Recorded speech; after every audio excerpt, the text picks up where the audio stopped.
చూడండి, మనం ఎలా నడుచుకోవాలో చెప్పాడు ఆయన.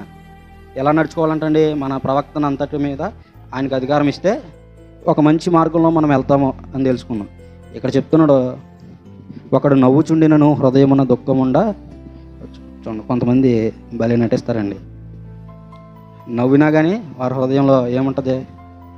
దుఃఖం ఉంటుంది. అది కళ్ళు చెప్పేస్తాయి, ముఖ చిత్రాలు చెప్పేస్తాయి, కానీ భలే నవ్వుని మెయింటైన్ చేస్తూ ఉంటారు.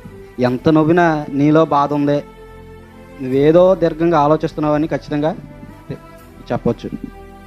ఇలాగన ఆయన చెప్తున్నాడు, మనం ఎంత నవ్వినా కానీ హృదయంలో దుఃఖం ఉంటుంది. ఎప్పుడు మనం ఎంత నవ్వినా హృదయంలో దుఃఖం ఉంటుంది, మనకు సంతోషం ఉండదు అని చెప్తున్నాడు. ఎప్పుడండి? దేవునికి అధికారం మనము ఇవ్వకపోతే, మన హృదయంలో దేవునికి చోటు ఇవ్వకపోతే